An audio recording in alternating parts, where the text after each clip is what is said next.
Assalamualaikum warahmatullahi wabarakatuh. Kami dari kelompok G akan mempresentasikan materi sekuritas dilutif dan laba bersaham. Izin memperkenalkan kelompok kami, itu saya David Bima Carsadi dengan NPM akhir 280. Rekan saya Salsabila Seril Azhara dengan NPM akhir 016. Selanjutnya rekan saya Jaraya Kenanya dengan NPM akhir 007 dan yang terakhir ada rekan saya Nuraini dengan 040. Nama saya Jaraya Kenanya dengan NPM akhir 007. Di sini saya akan membahas mengenai dilutif. Efek dilutif terbagi menjadi dua. Yang pertama, hutang dan ekuitas. Banyak kontroversi yang terkait dengan akuntansi untuk instrumen keuangan seperti opsi saham, sekuritas konversi, dan saham preferen terkait dengan apakah perusahaan harus melaporkan instrumen ini sebagai kewajiban atau ekuitas. Misalnya, perusahaan harus mengklasifikasikan saham biasa yang tidak dapat ditebus sebagai ekuitas karena penerbit tidak memiliki kewajiban untuk membayar dividen atau membeli kembali saham tersebut. Yang kedua, utang konversi. Obligasi konversi dapat diubah menjadi surat berharga perusahaan lain selama periode waktu tertentu setelah penerbitan. Obligasi konversi menggabungkan manfaat obligasi dengan hak istimewa untuk menukarnya dengan saham sesuai pilihan pemegangnya.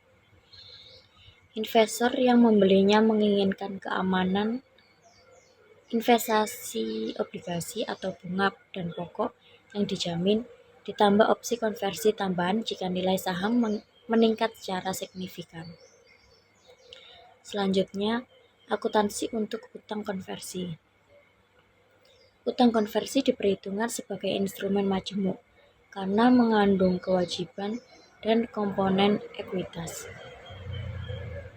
IFRS mengharuskan instrumen majemuk dipisahkan menjadi komponen liabilitas dan ekuitasnya untuk tujuan akuntansi. Rumusnya, nilai wajar utang konversi pada tanggal penerbit dikurangi nilai wajar liabilitas sama dengan komponen ekuitas pada tanggal penerbitan. Selanjutnya, ada 4 penyelesaian obligasi konversi. Yang pertama, pembelian kembali pada saat jatuh tempo. Jika obligasi tidak dikonversi tanpa saat jatuh tempo, broker membuat entry berikut untuk melunasi pemegang utang konversinya. Jurnalnya, obligasi yang harus dibayar 2 juta pada uang tunai senilai 2 juta. Yang kedua, konversi obligasi pada saat jatuh tempo. Jurnalnya, obligasi ekuitas konversi premium saham yang harus dibayar senilai Rp194.374 dan obligasi yang harus dibayar senilai 2 juta pada saham modal biasa senilai Rp500.000 dan premi biasa senilai Rp1.694.374. Yang ketiga, konversi obligasi sebelum jatuh tempo. Dengan asumsi bahwa Rokem mengonversi obligasinya menjadi saham biasa pada tanggal 31 Desember 2023, Rokem mendebit akun obligasi yang harus dibayar sebesar nilai tercatatnya sebesar Rp1.894.464 dan bisa dilihat pada ilustrasi 16.5. Selain itu, Rokem mengkredit modal saham biasa sebesar Rp500.000 dan mengkredit premi saham biasa sebesar Rp1.588.838. Jurnalnya, saham premium konversi ekuitas senilai Rp194.374 dan obligasi hutang senilai Rp1.894.464 pada modal saham biasa senilai Rp500.000 dan share premium biasa senilai Rp1.588.838. Yang keempat, pembelian kembali sebelum jatuh tempo. Dalam beberapa kasus, perusahaan memutuskan untuk membeli kembali utang konversi sebelum jatuh tempo. Pendekatan yang digunakan untuk mengalokasikan jumlah yang dibayarkan saat pembelian kembali mengikuti pendekatan yang digunakan saat obligasi konversi pertama kali diterbitkan. Artinya, Rohem menentukan nilai wajar komponen liabilitas obligasi konversi pada tanggal 31 Desember 2023, lalu mengurangi jumlah ini dari nilai wajar penerbitan obligasi konversi, termasuk komponen ekuitas, untuk memperoleh nilai ekuitasnya. Setelah alokasi ini selesai, selisih antara imbalan yang dialokasikan kepada komponen liabilitas dan jumlah tercatat liabilitas diakui sebagai keuntungan atau kerugian, dan jumlah imbalan yang berkaitan dengan komponen ekuitas diakui sebagai pengurangan dalam ekuitas. Sebagai ilustrasi, alih-alih mengonversi obligasi pada tanggal 31 Desember 2023, asumsikan bahwa Rohem membeli kembali obligasi konversi dari pemegang obligasi. Informasi penting terkait konversi ini adalah sebagai berikut. Yang pertama, nilai wajar utang konversi, termasuk komponen liabilitas dan ekuitas, berdasarkan harga pasar pada tanggal 31 Desember 2023 senilai Rp1.965.000. Yang kedua, nilai wajar komponen liabilitas senilai Rp1.904.900. Jumlah ini didasarkan pada perhitungan nilai sekarang dari obligasi yang tidak dapat dikonversi dengan jangka waktu 2 tahun, yang sesuai dengan waktu jatuh tempo obligasi yang dibeli kembali yang dipersingkat. Yang pertama, Rohem pertama-tama menentukan keuntungan atau kerugian pada komponen liabilitas. Yang kedua, Rohem mengalami kerugian atas pembelian kembali karena nilai wajar utang yang dihapuskan adalah lebih besar dari jumlah tercatatnya. Untuk menentukan penyesuaian terhadap ekuitas, Rohem menghitung nilai ekuitas. Yang terakhir, saham preferensi yang dapat dikonversi. Saham preferen yang dapat dikonversi mencakup opsi bagi pemegangnya untuk mengonversi saham preferen menjadi sejumlah saham biasa yang tetap. Perbedaan utama antara akuntansi untuk obligasi konversi dan saham preferen yang dapat dikonversi adalah klasifikasinya. Obligasi konversi adalah instrumen majemuk karena memiliki komponen liabilitas dan ekuitas. Saham preferen yang dapat dikonversi, kecuali ada penebusan wajib, bukan instrumen majemuk karena hanya memiliki komponen ekuitas saja. Akibatnya, saham preferen yang dapat dikonversi dilaporkan sebagai bagian dari ekuitas. Ketika saham preferen dikonversi atau dibeli kembali, tidak ada keuntungan atau kerugian yang diakui.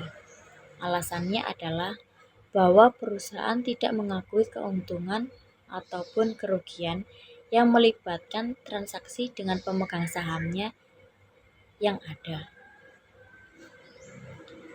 Sebagai ilustrasi, asumsikan bahwa Morse menerbitkan 1.000 saham preferen convertible yang memiliki nilai nominal 1 per saham.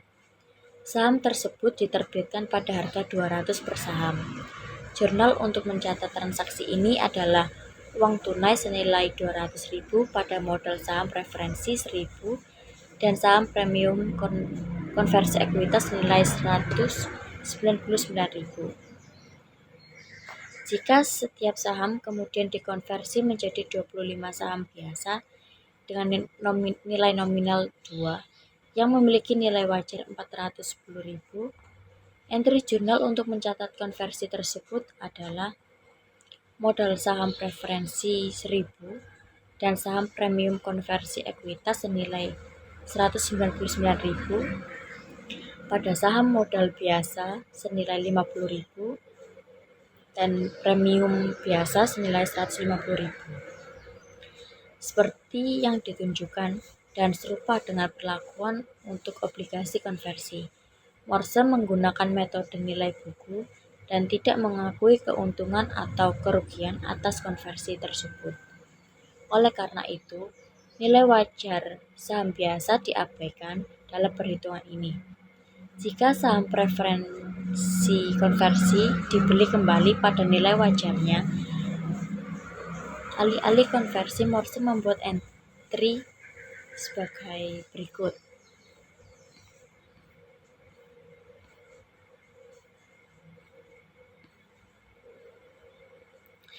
Modal saham preferensi 1000, saham premium konversi ekuitas 199.000 dan laba ditahannya 210.000 pada uang tunai senilai 410.000.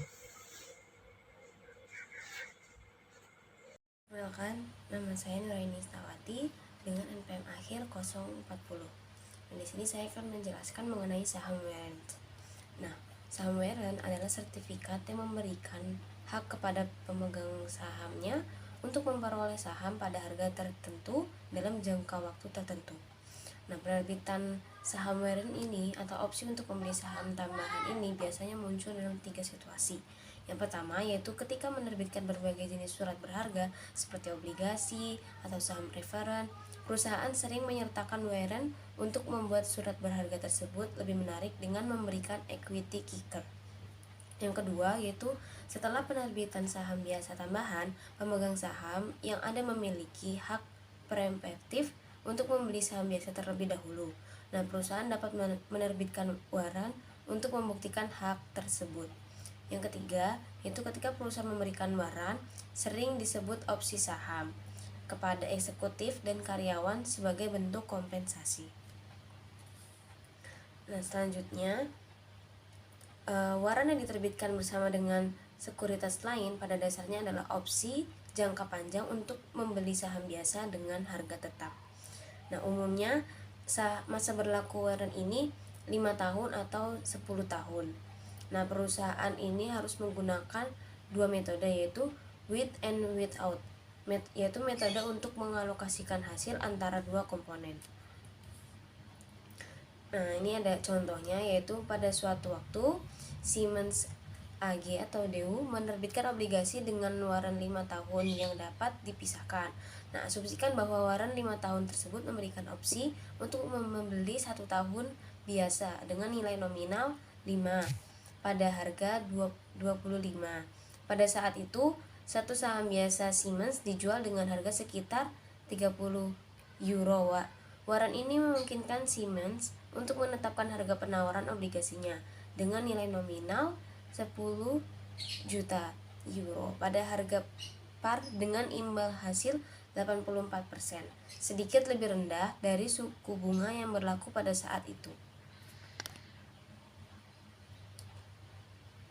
Dalam contoh ini, Siemens dapat menjual obligasi tersebut beserta warrant seharga 10.200 euro. Nah, untuk menghitung hasil penjualan ini, Siemens menggunakan metode with and without. Dengan menggunakan pendekatan ini, Siemens menentukan nilai sekarang dari arus kas masa depan yang terkait dengan obligasi, yaitu 9.787.85 euro. Kemudian Siemens mengurangi jumlah ini dari 10.200 euro untuk menentukan komponen ekuitas. Penentuan komponen ekuitas ini menggunakan metode with and without, yaitu fair value of bonds with warrants 10.200 less fair value of liability component at date of issuance 9.707.85. Nah, equity component at date of issuance-nya yaitu 492.148. Nah, ilustrasi soal yang tadi ini, dalam situasi ini obligasi dijual dengan harga diskon. Siemens mencatat penjualan tersebut yaitu dengan jurnal kas pada bonds payable kasnya itu 9.775.200, bonds payable-nya 9.707.852.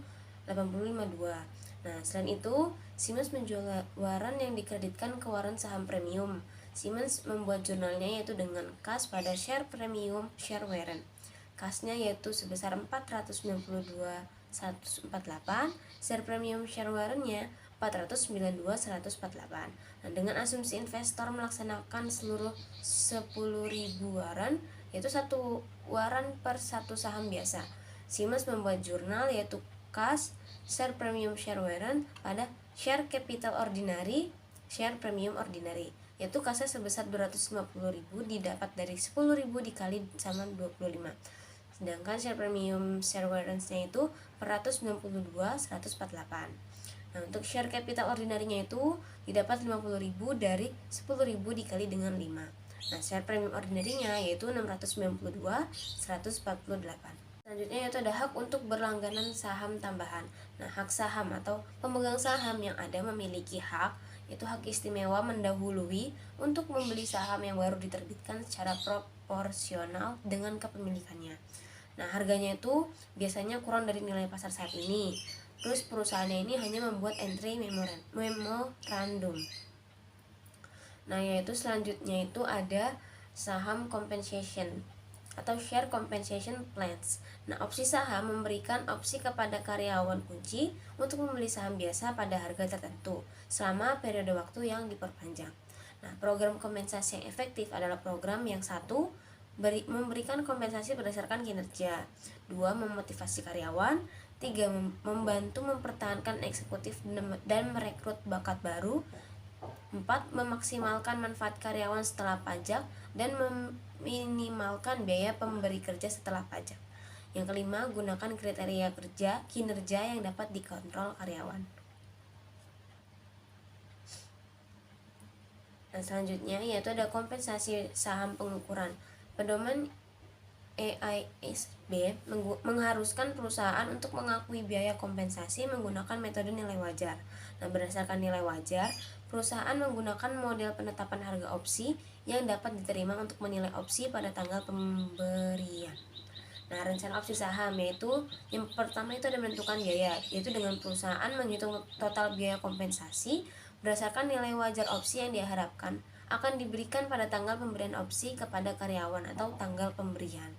Yang kedua yaitu ada alokasi biaya kompensasi, yaitu dengan mengakui beban kompensasi pada periode di mana karyawan melaksanakan jasanya, yaitu periode jasanya. Nah, ini ada contoh share compensation, yaitu pada tanggal 1 November 2018, pemegang saham Chen menyetujui rencana yang memberikan opsi kepada 5 eksekutif perusahaan untuk membeli masing-masing 2.000 saham dari nilai nominal 100 saham biasa perusahaan. Nah, perusahaan memberikan opsi tersebut pada tanggal 1 Januari 2019. Para eksekutif dapat menggunakan opsi tersebut kapan saja dalam 10 tahun ke depan. Nah, harga opsi per saham adalah 6.000 dan harga pasar saham pada tanggal pemberian adalah 7.000 per saham. Berdasarkan metode nilai wajar, perusahaan menghitung total biaya kompensasi dengan menerapkan model penetapan harga opsi nilai wajar yang dapat diterima, seperti model penetapan harga opsi Black-Scholes. Untuk menyederhanakan ilustrasi ini, kami berasumsi bahwa model penetapan harga opsi nilai wajar menentukan total biaya kompensasi Chen sebesar 22 juta. Nah, entry dasarnya yaitu asumsikan bahwa periode manfaat yang diharapkan adalah 2 tahun, dimulai dengan tanggal pemberian. Nah, Chen akan mencatat transaksi ini yang terkait dengan kontrak opsi dengan jurnal itu pada tanggal 31 Desember tahun 2019. Compensation expense pada share premium option, yaitu compensation expense-nya sebesar 11 juta dan share premium option-nya sebesar 11 juta. Nah, pada tanggal 31 Desember 2020 itu akunnya ada compensation expense pada share premium options, yaitu nominalnya juga sama sebesar 11 juta. Nah, itu didapat dari 22 juta dibagi dengan 2, karena kan di entry dasar tadi kan dijelaskan diharapkan adalah 2 tahun, jadi dibagi 2.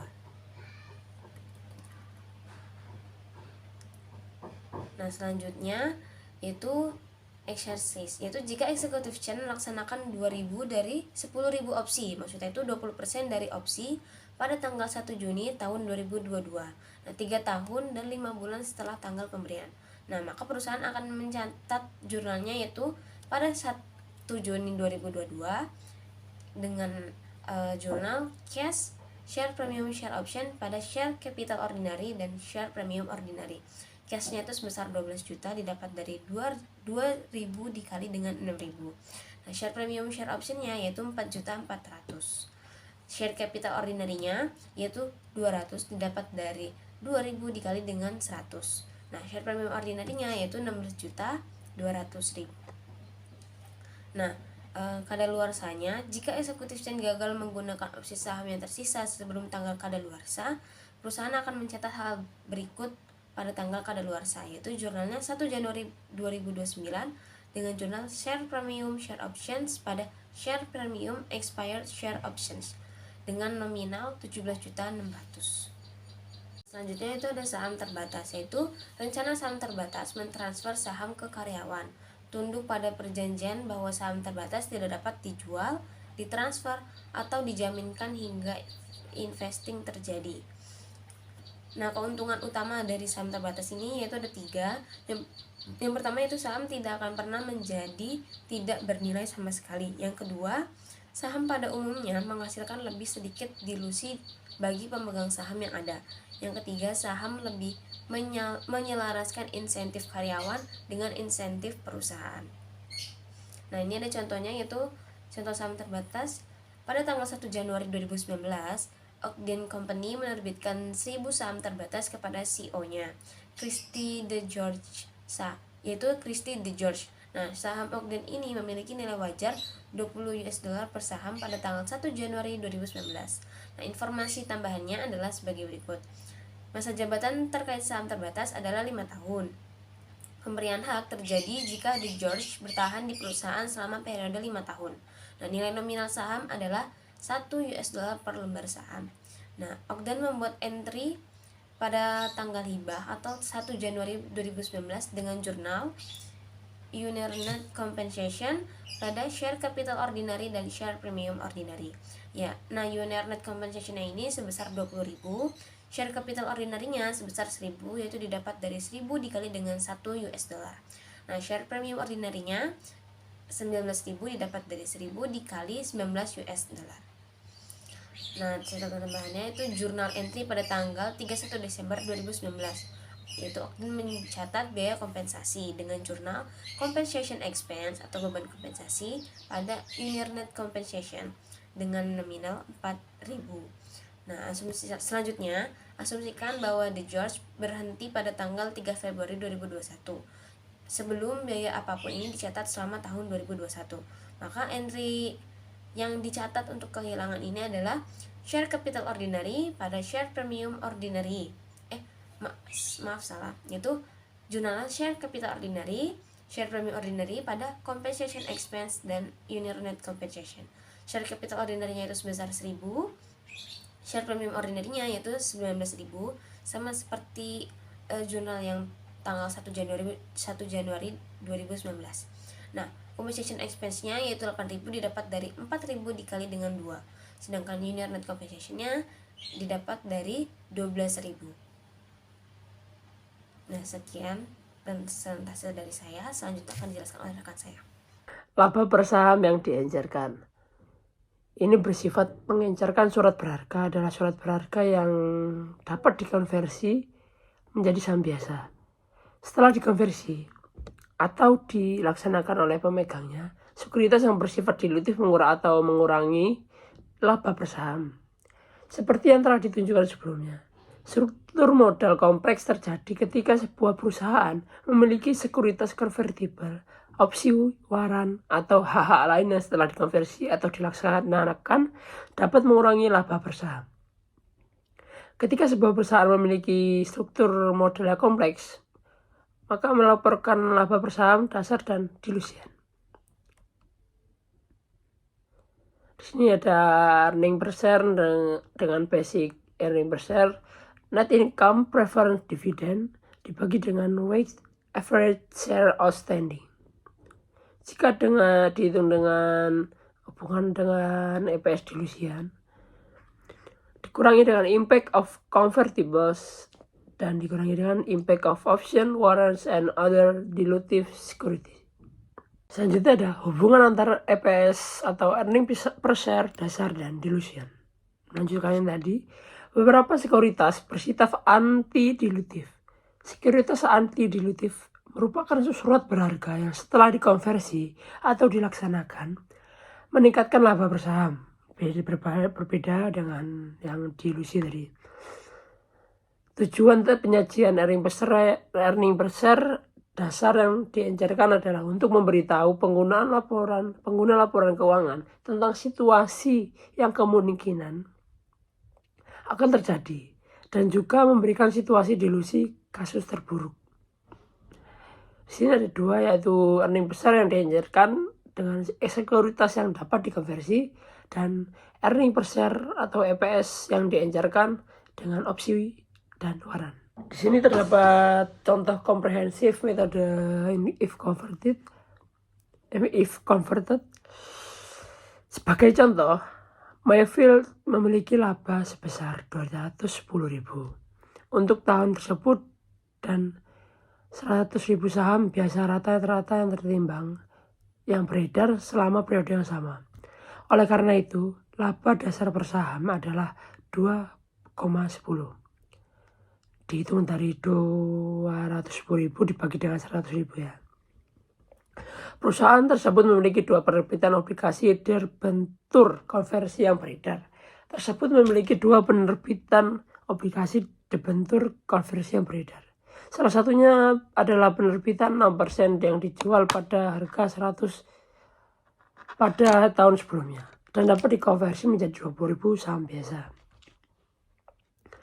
Beban bunga untuk tahun berjalan, tahun yang terkait dengan komponen kewajiban obligasi konversi ini adalah 62.000. Yang lainnya adalah 7% dijual pada harga 100.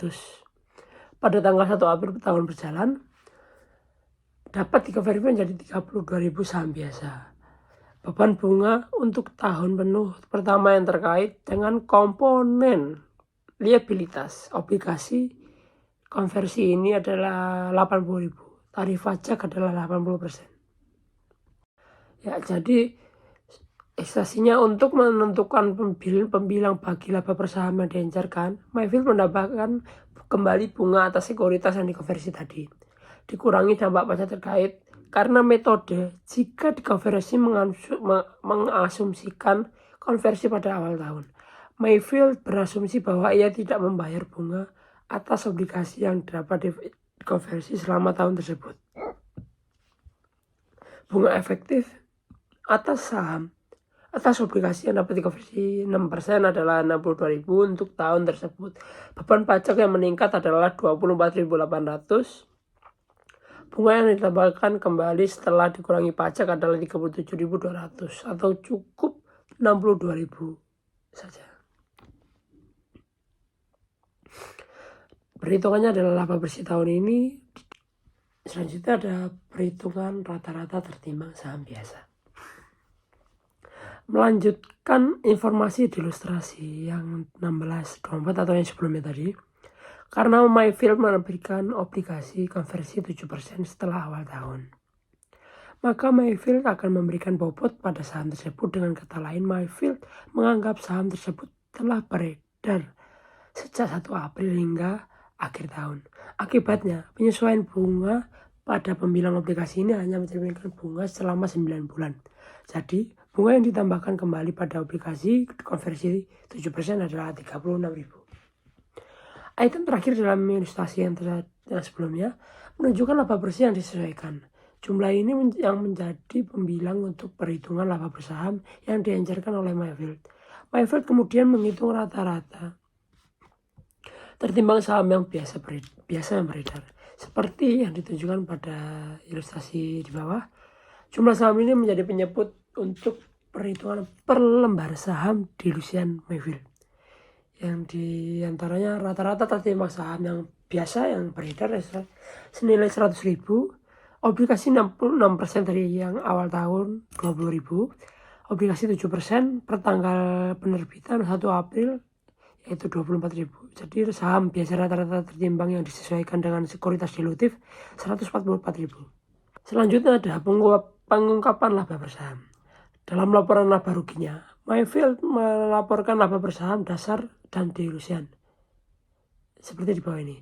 Laba bersih tahun ini 210.000 dan laba dasar bersaham 2,10 dan laba bersaham yang dienjarkan 25.000. Selanjutnya ada EPS yang dienjarkan atau opsi dan waran.